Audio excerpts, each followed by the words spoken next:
that's left are the shitty mysteries. Except for the mummified Mauser, but I'm saving that one.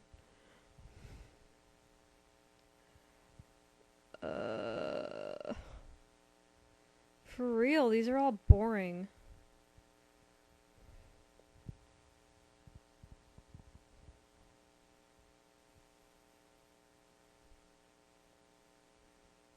Oh, what do you want us to do for you this time? Huh?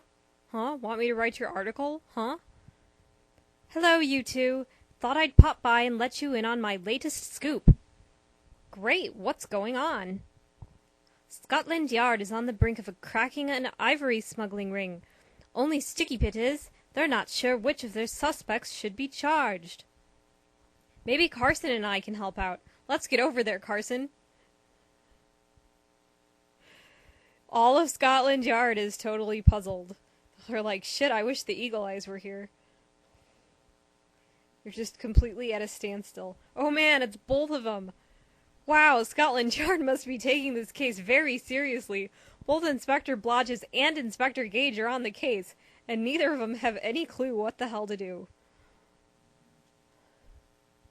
So much fail going on at Scotland Yard today. For the last 6 months, we've been investigating an ivory smuggling operation that works out of East Africa. The culprit has been purchasing pieces of illegal ivory from Kenya and other African nations for at least a year, then smuggling them into Britain to sell on the black market. We finally got a break on the case when an informer tipped us off that the smuggler would be bringing a shipment into Heathrow Airport yesterday. We carefully searched all the baggage coming into the airport that day and came up with 3 suspects. Unfortunately, each one of them claims the ivory we found in their luggage is legal. I'm convinced that one of them is lying. If we could catch him or her in a lie, we might be able to start a case that would put an end to the smuggling ring. You sure are long-winded, Blodges. So far, however, their stories seem to check out. The Yard would really be grateful for a bit of Eagle Eye help here. God, you guys suck so much! You got it, Inspector. Don't you mean Sergeant? Carson and I are on the case. Gage, I expected more from you. Britain and many other countries, including your United States, banned the import of ivory in 1989. That means that no one can bring ivory into the country at all. Oh, as of this game, that was only like 5 years ago. You see, most ivory comes from the tusks of elephants, so poachers were killing elephants by the hundreds just for their tusks. The laws against the ivory trade were made to protect the elephants so that they would not become endangered. You could probably find out more about ivory and elephants from the lads at the Natural History Museum and the London Zoo. Blodges wants us to get down on this cake, and Gage is like, oh, you can hit up the zoo, check out the museum, take your time. It's cool. Miranda's under my desk. What?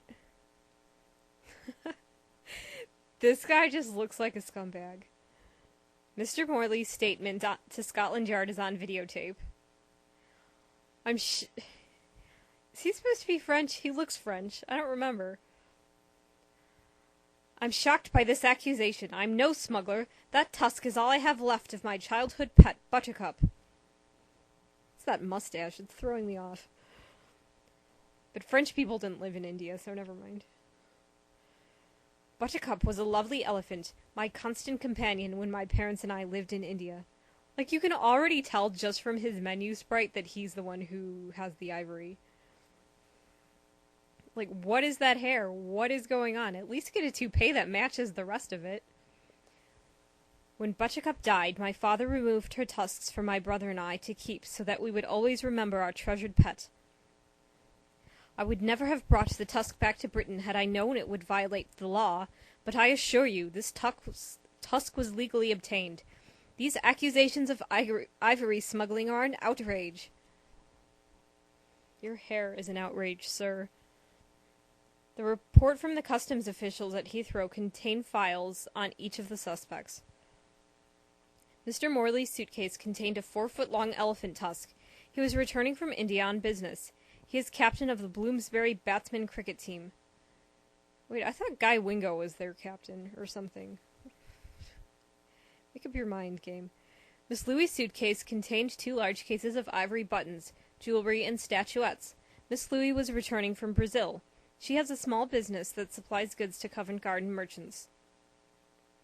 Colonel Sweeney's trunk contained a collection of ivory-handled knives. He was returning from a safari in Kenya. Colonel Sweeney is a member of the Phaeton Club.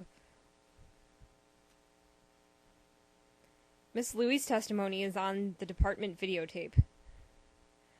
Of course I have ivory in my luggage. That's my trade. Vegetable ivory.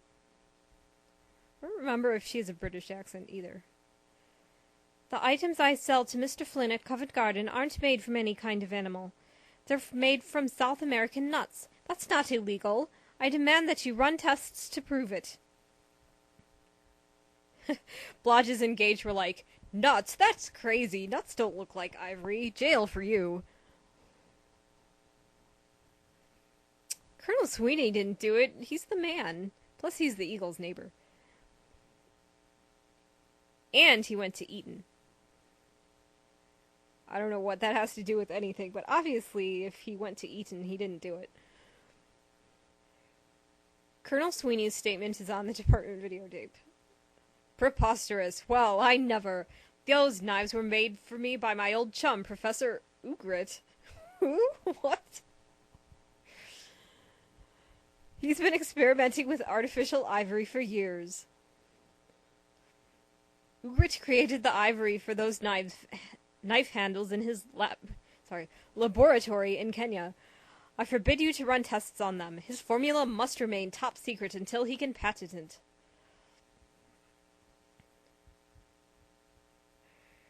Colonel Sweeney don't take shit from no one.